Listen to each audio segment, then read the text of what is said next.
Guys, welcome back to my channel, and as you can see, I have finally figured out the title of my podcast. My name is Kosi. If any of my content resonates with you, be sure to like, comment, and subscribe. So today's first episode is going to be on my home country of Nigeria. I am originally from the Igbo tribe, and I was actually born there. I left to America at the age of 3, and I have been raised here ever since. However, I still have a very strong connection with my cultural roots, which is why today's topic weighs heavily on my heart. One of the things I've noticed while living here in America and also getting the news of what's going on back home is the vast difference in societal upbringing. Let me just put it like that. America has always been known as a nation of free thinkers, First Amendment rights, as long as you're not hurting anyone, right? However, Nigeria, Africa in general, as a continent, is vastly different from America as far as freedoms goes. And I would also say the same for other nations. However, this video's focus is going to strictly be focused on Nigeria. As I was saying, there's a vast difference between living abroad in America versus living back home. Now, one of those main differences, I would have to say, stems from the freedoms that Americans are able to get versus the freedoms that Nigerians are not able to get. The topic of this video is Nigerians need less religious leaders and more independent thinkers. I came across news of one of the airlines, Air Peace. Air Peace Airlines is one of the airlines that really is able to transport various Nigerians to their destinations. It's one of the main it's one of the main airlines of the country. And recently it's been on the news that the CEO, Alan Onyema, had a bit of a clash with some of the UK leaders within the airport industry regarding, I guess, where Air Peace would be landing in London. And unfortunately, despite Mr. Onyema's back and forth with them, they were able to settle on an agreement to be landing at the Gatwick International Airport versus Heathrow. Why do I bring this up? I bring this up because it all stems back to the corruption going on back home in Nigeria. But I guess for those of you that are not familiar with the country and its history and its origin, I will go ahead and give you a brief history. In 1914, Frederick Lugard, however you pronounce it, he was basically the ringleader and the reason why we call Nigeria, Nigeria.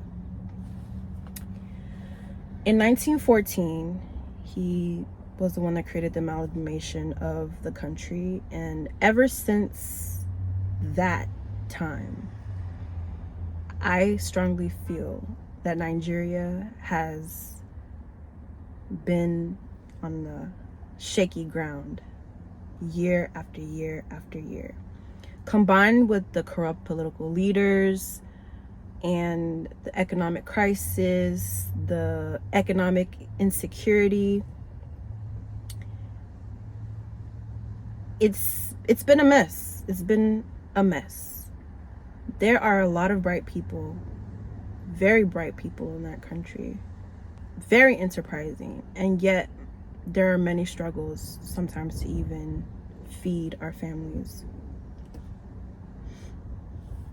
I want to say this. This is my thought on it all. I know I mentioned earlier that Nigeria needs more independent thinkers versus religious leaders, and I say this to say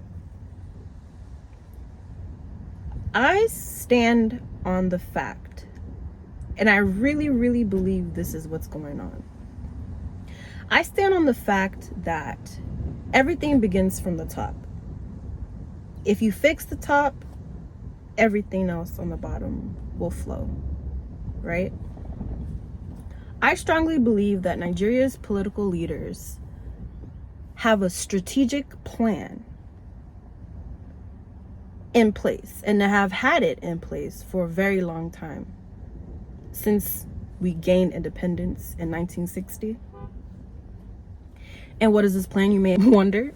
The plan has been to continuously use xenophobic propaganda to encourage the oppression of the people. Why are there political leaders that are swimming in money? Buku, more money, more annual salaries than even our past US presidents. You think I'm lying? Google it. Google it. And then you ask yourself, why are the roads still bad? Why is there not a sufficient electricity? Why is NEPA? For all those that don't know what NEPA is the lighting company that is supposed to be supplying the light in Nigeria, but of course they don't do that because the leaders are supposed to be doing what they're supposed to do with the infrastructure. They fail, and the citizens end up experiencing the trauma with it. So like I said, I really do feel like these leaders have a strategic plan to do this in order for the rest of the ethnic groups, because Nigeria has a vast, diverse amount of ethnicities within the country, because of course good old colonial rule bundled everyone in and just assumed all black folk are the same. Of course we know they're not. But this has caused a lot of turmoil, a lot of anger, jealousy, competition, unnecessary things that take away from the big picture of what's really going on with the country and society. And because if you give people the scraps of whatever is left, people are going to do what they have to do to survive.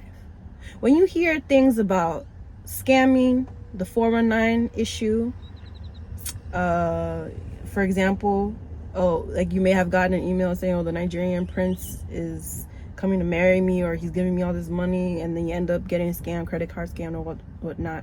Yeah, people laugh and joke like, oh, that's funny or that's messed up, but there are legitimate, these are the lengths that people have to do to survive. And I'm not saying that I support scamming or anything of that nature, but it's like, I see both sides. I see many people in this world outside of Nigeria, many people in this world have to do certain things that they would not otherwise want to do, but they have to do to survive their conditions.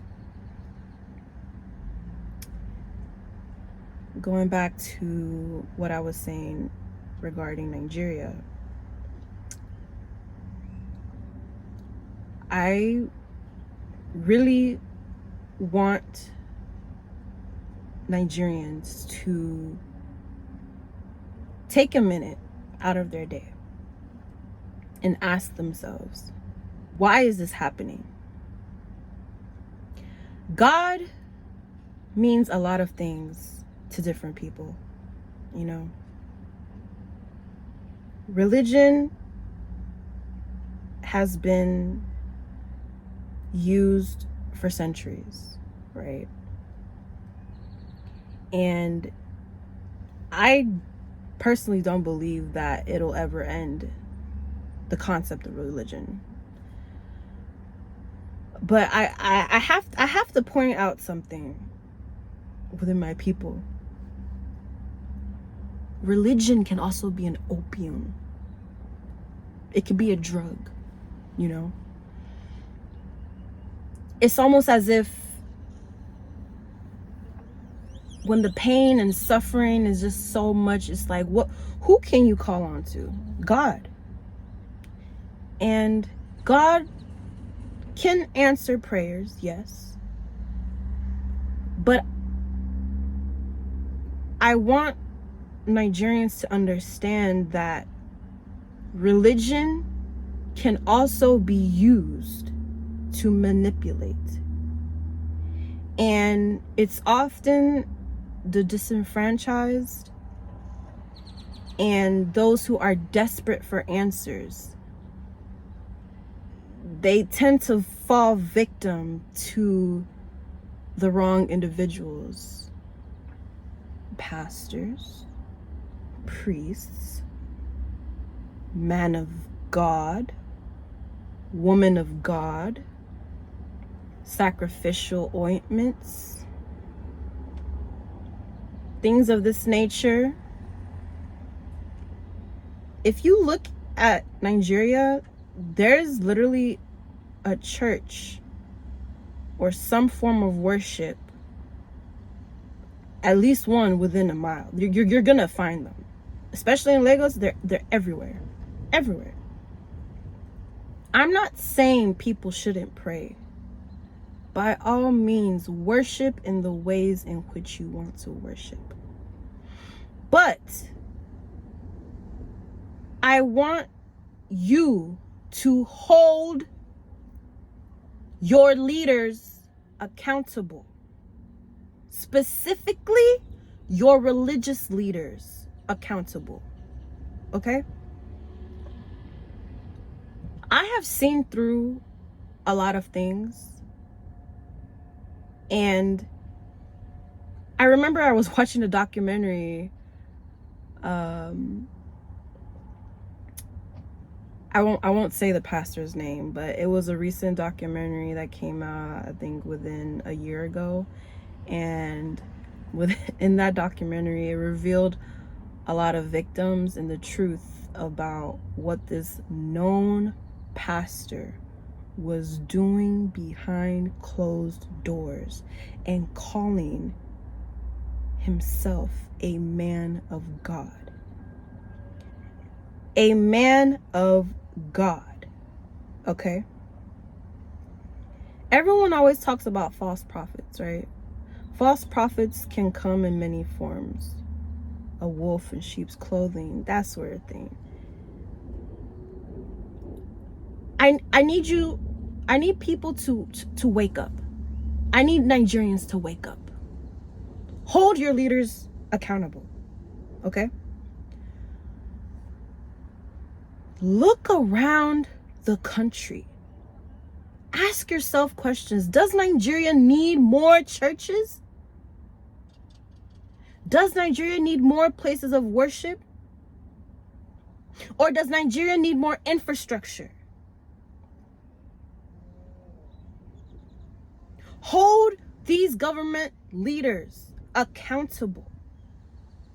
How do we do that, you may ask? I'll give you an idea. Well, for one, knowing that Nigeria is one of the most religious nations in the entire continent, I believe.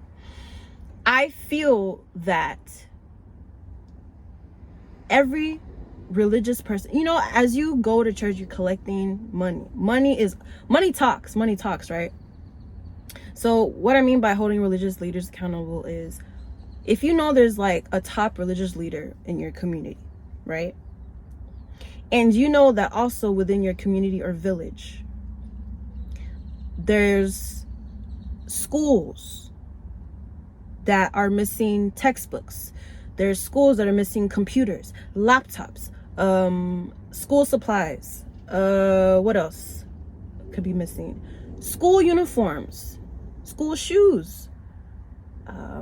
If you know that there's a family that doesn't make a lot of money, support, give out food, right? Do some type of donation. I know that there's a lot of, sometimes there's a lot of pregnant women who don't know where to go. They're looking to seek refuge. Maybe there should be like a building for those women to go. Housing, food, like shelters. Another example could be hospitals. Oh my gosh. I thought healthcare in America was bad. The system of healthcare, but it's so sad. It literally like breaks me inside. They should bring the money that they collect and put it into action to change the society around you. There are various people that work, whether they're doctors, whether they're pharmacists, whether they're attorneys, whether they're businessmen, whether they're IT people, whether there's those that focus on agriculture, whether there's those that focus on construction, building. There's so many career fields that the Nigerians have in that society. And they all attend these churches or mosques or however way they believe, but they attend it. I'm speaking from a Christian standpoint because that's where I'm more familiar with. That's how I was raised. And speaking on Christianity, that's another radical topic I want to kind of talk about. I really feel like the name or the title of being a Christian has been excessively flawed. I myself don't even want to associate myself with that title. I associate myself as being a spiritual person, and I act on the things that I feel is right to do as a human being. Because what is the golden rule? Treat others as you would treat yourself. Honor others. Honor humanity, right? That's the key. Honor yourself and honor humanity. So, back to these religious leaders. Talk to them. Challenge them. Don't be afraid. Don't be scared. What are you scared for? Ask them sometimes, where is this money going to? This money I'm donating. How do you plan on helping the community with this money? If you think about it, if you go to church every Sunday and you see your pastor driving around in a Benz or a BMW or Rolls Royce, wearing flashy things every day, and then you look around the church and the church is like not up to par, but yet every single time this guy is like, or this woman is just pristine, You should question it. You should question it. Now, this is a personal thing with me, and I've kind of been on a journey of like spiritual growth and just kind of figuring out what it is, how I should perceive God, and just how God is working through my life. And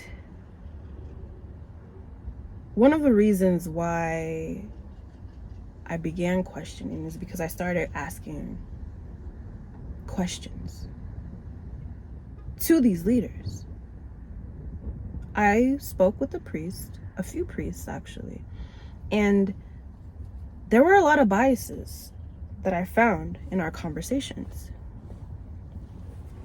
There were even questions that they weren't able to answer for me, and I found that appalling.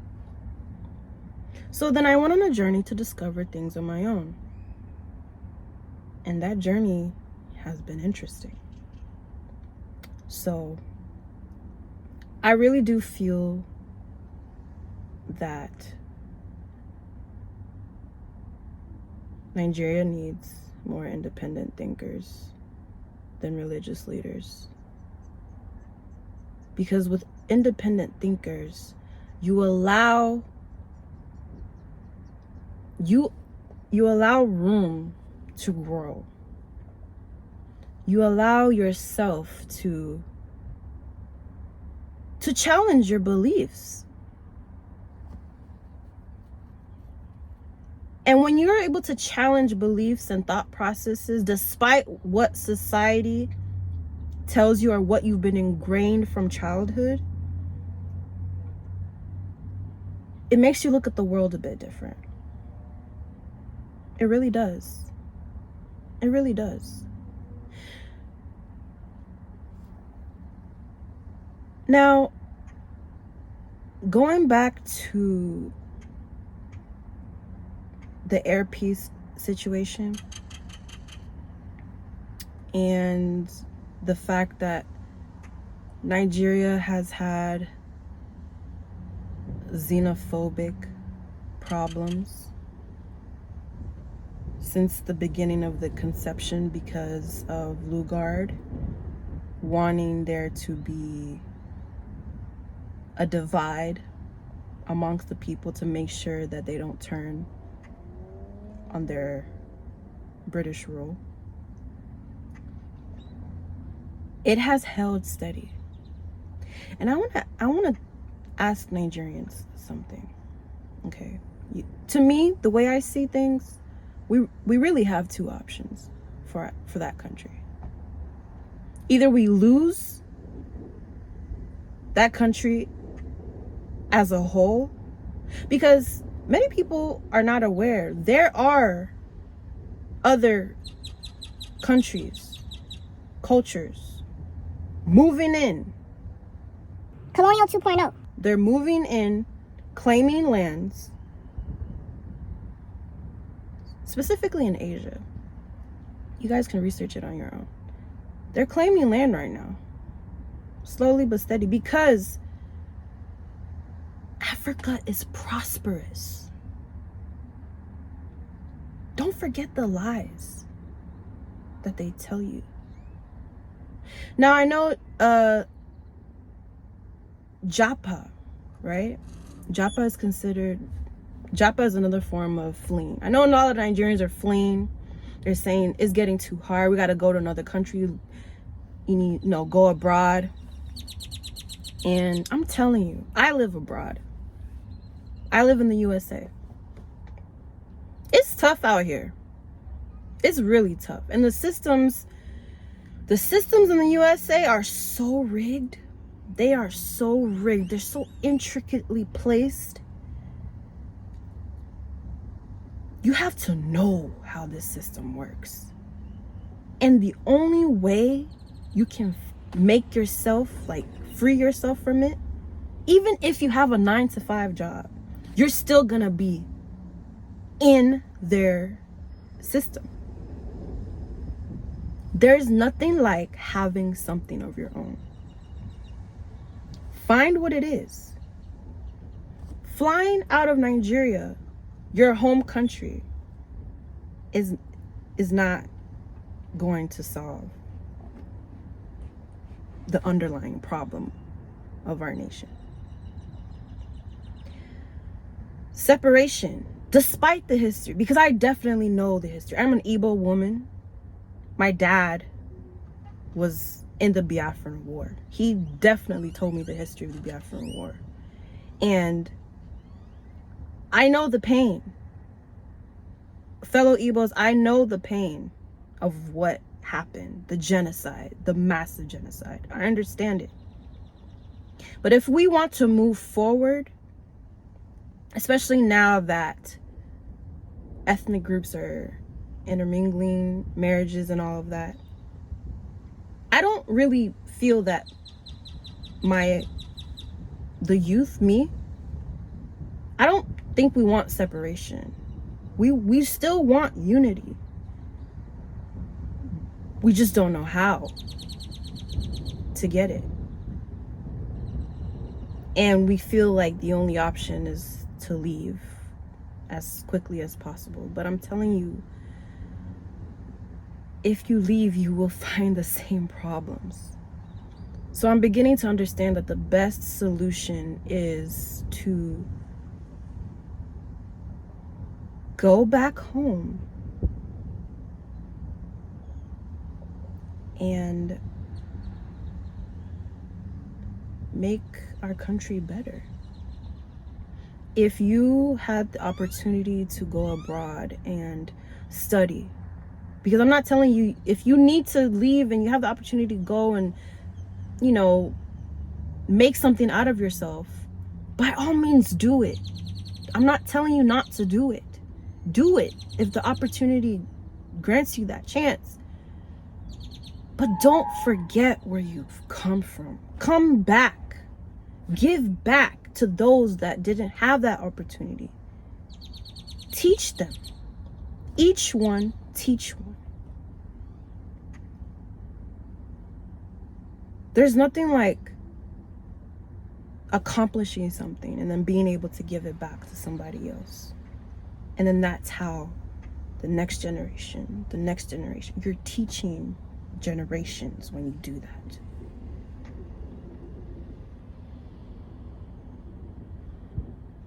If all these issues don't stop,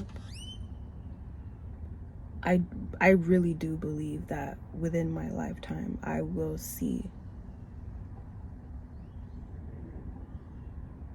Nigeria dissipate completely. Because the ethnic wars are increasing, specifically against the Igbos and the Yorubas. Just the other day, my dad let me know about what was going on. Igbo businesses being broken into in Lagos, telling people to go back, leave, and it's ridiculous. We don't have to do that. Don't succumb to what was originally planned for us. Fight back. Fight back. If we don't, eventually, the whole of Africa is going to be colonized. Before I go, I just want you to know that